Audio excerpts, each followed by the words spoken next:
The catch? Throwdown round. No, it did not survive the ground. No. Jesse James over here. Lots to talk about ahead of the throwdown round, so let's do it. Time for the Lead Block. Throwdown round. It is here. Let's break these matchups down a little bit further and try to get an inside look at how these squads are preparing. We're going to play a round of That's What He Said. Here is Alshon Jeffery, guys, talking about his quarterback, Nick Foles, kicking off a fresh edition right now. So let's take a listen. Yeah, I can say definitely this week he's a lot more confident, and a lot more relaxed and confident than any other weeks. He's just relaxed and just going around, just having plays and just real relaxed in the huddle. Do you like seeing that side of Nick? Most definitely. Why do you think that is? Why do you think he's been more? I think just more into the game plan, just with the feel what he got going on, just getting a wrap of the game plan, just seeing how guys like running the ball, how he can hand the ball off, and just throwing the ball. I think you guys' chemistry has kind of come along. I mean, you didn't have a target against the Raiders. Do you feel you and him are getting closer to being on the same page? I think the Raiders game was just the way the game was being played. I mean, we was taking what they're giving us. I mean, I'm fine. As long as we get the win, that's all that matters. You know? That's all that matters. That is what he, in fact, said. But there's no other way to say it, guys. Nick Foles has the worst numbers among all starting quarterbacks in these playoffs. But we heard Alshon Jeffery sort of give us some confidence. Eagles fly, Eagles fly. Do you three at the breakfast table have that same confidence in Foles hosting the Falcons?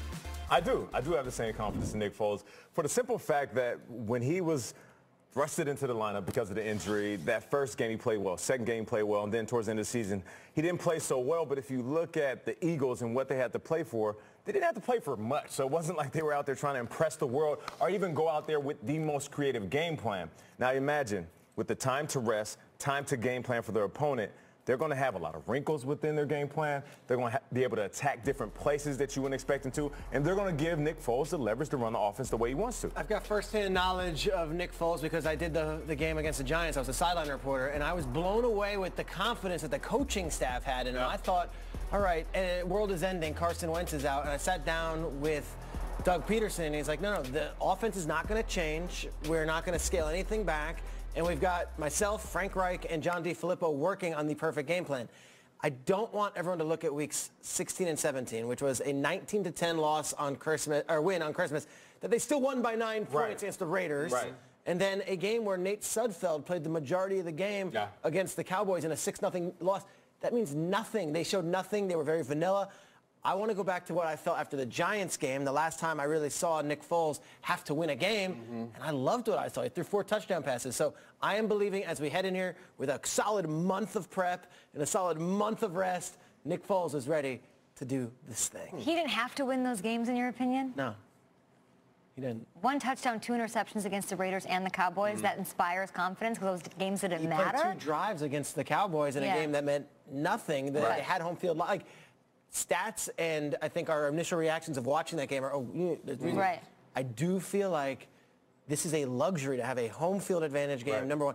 And this guy has had a month to prep for this. I don't think the Cowboys game matters at all. I would have liked to see a catch from Alshon in that Raiders game. I mean, Alshon is that confident despite having 0 catches.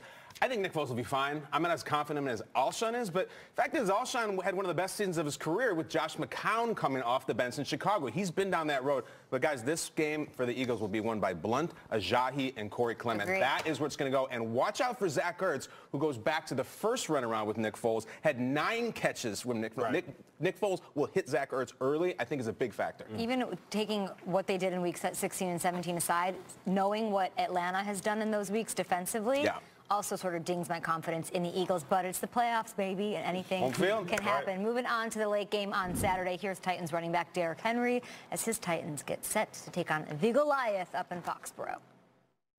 I'm just trying to play better every week.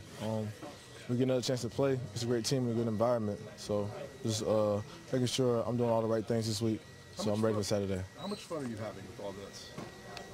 It's my job. Just going in there, trying to help this team win games. And, it's always fun when you're playing football.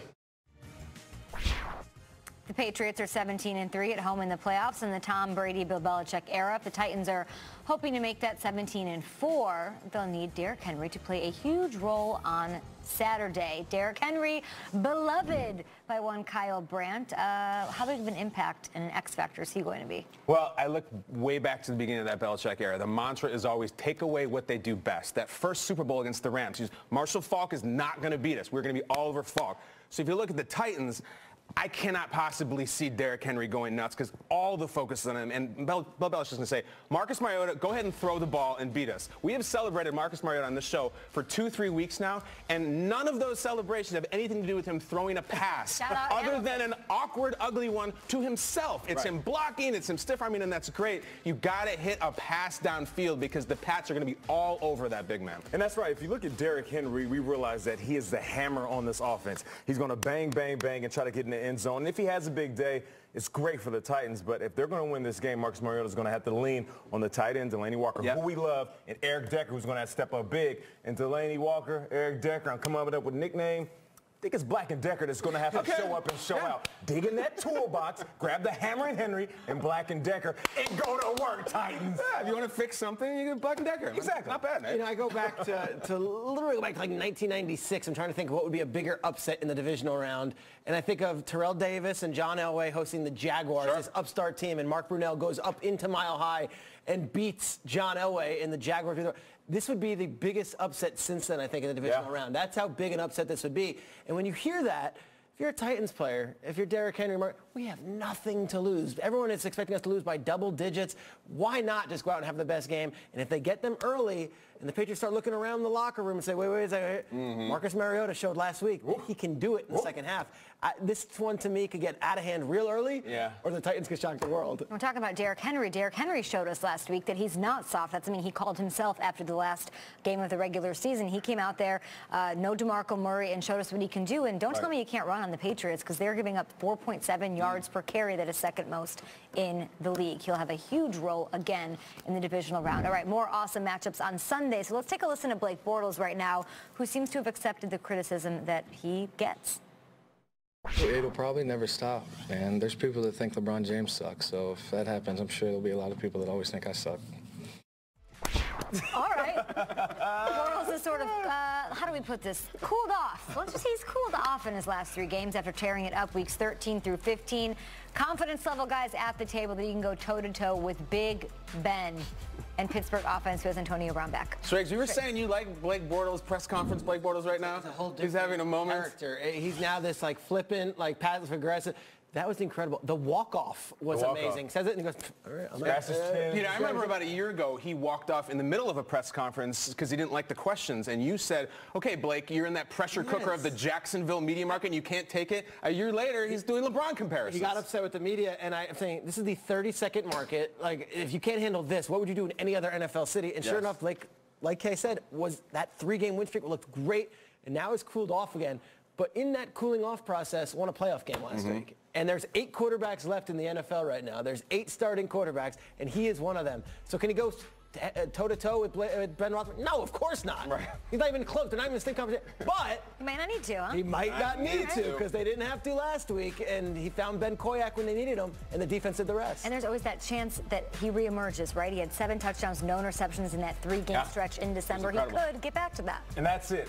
There's the chance that I'm leaning on, okay? For some reason, I'm all the way in on Blake Bortles. Okay. I know it's hit or miss. It's risk versus reward, and a lot of people are saying he's going to throw the game away, but guess what? They're here, and they're in a position right now to continue to shock the world. There was a game where they didn't have Leonard Fournette, and we thought, oh, this is going to be a wrap. Blake Bortles can't pass the ball. He's a starting quarterback in the NFL who's getting paid a ton of money to go out there and make plays. In that particular game, he went off. And we just talked about that stretch, 13 to 15, in the weeks of the season, and he went off there as well. Blake Bortles is not going to go out there and drop the ball, metaphorically speaking. I feel like Blake Bortles, with that running game, those wide receivers, complementing that defense, is going to have a big game up against. This is a moment for him, and he realizes that. Now, understand, if he goes out and plays the game he wants, he can reinvent himself, and we'll forget about everything he's done up to this point.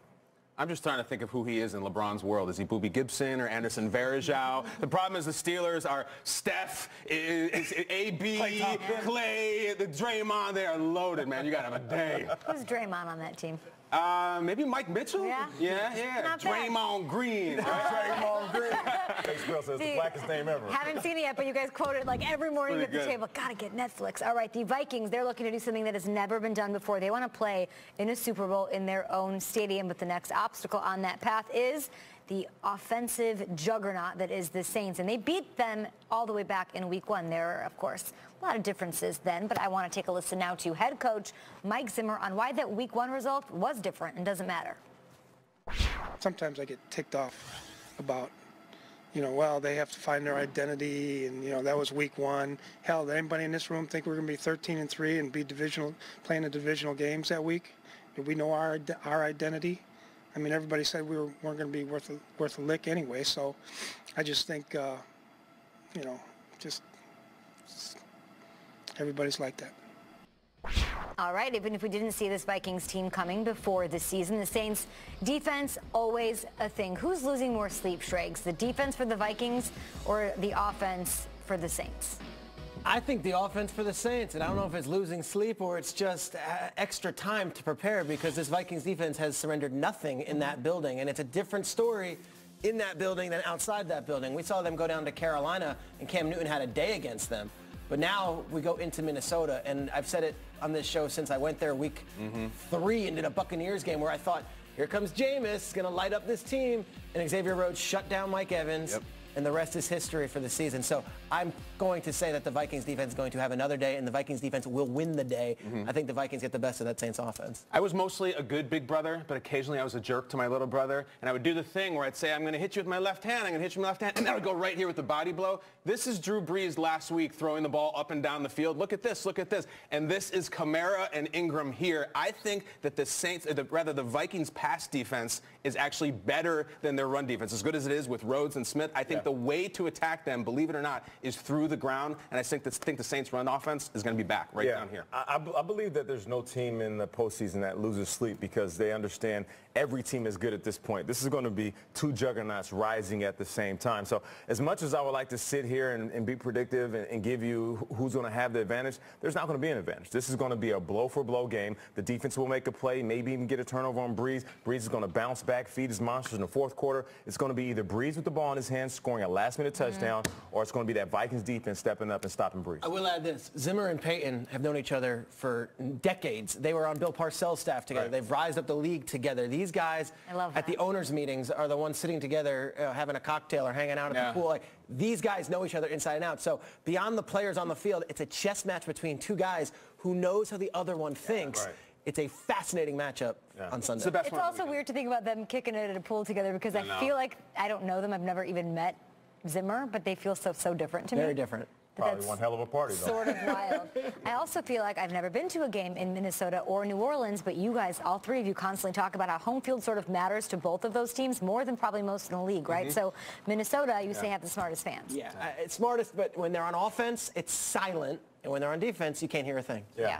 There we have it. That is what he said. That's what they said. We've got more of that coming up at #GMFB. Let's get some news from around the league. Welcoming in our NFL Network insider, Ian Rappaport. Ian, the Texans have been searching for a general manager since Rick Smith announced he was taking an extended leave of absence back on December 31st. It seems that they found the guy for the job. What do we need to know about Brian Gaine?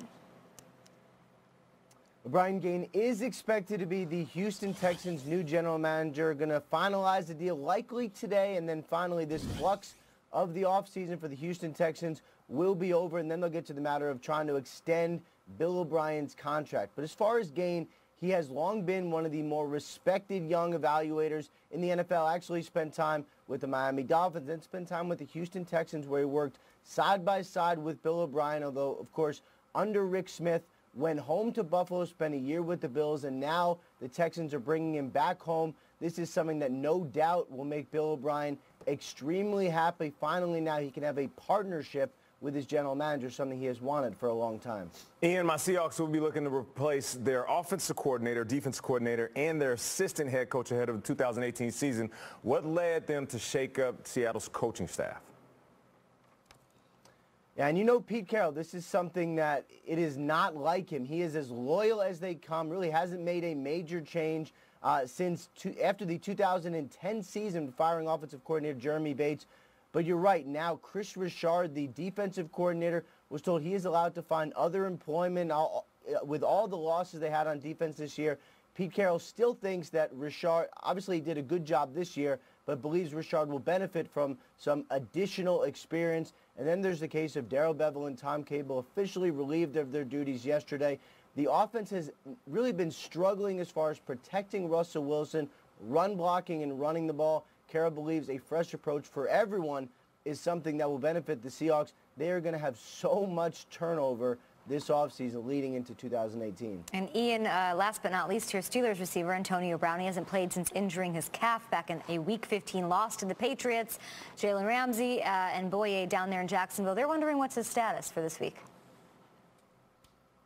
Well, unfortunately for them, Antonio Brown is going to be fine, and we've spent a lot of time talking about his strained calf. These are bad injuries. These can really linger, something that can affect the guy, not just for a couple weeks, but for a season. Not the case with Antonio Brown. This really was a 1 to 2 week injury. He practiced fully yesterday. Actually, on Monday, they didn't have to submit an injury report, but he practiced fully there as well. All signs are a go for Antonio Brown. We'll see. He may even be taken off the injury report before the week is out. He is going to be absolutely fine, which is very good news for Pittsburgh. All right, Ian, the Carolina Panthers, they continue to overhaul their offensive coaching staff. The team announced Tuesday offensive coordinator Mike Shula and quarterbacks coach Ken Dorsey have been relieved of their duties. What's the latest for the Panthers? Well, they spent yesterday meeting with Norv Turner, their future offensive coordinator. I'm told things went well. Turner and head coach Ron Rivera are going to meet again today. And then if things go in the right direction, they have a couple more things to go through and a couple more questions to answer. But if things go in the right direction, he is expected to be their offensive coordinator. I would also expect his son, Scott Turner,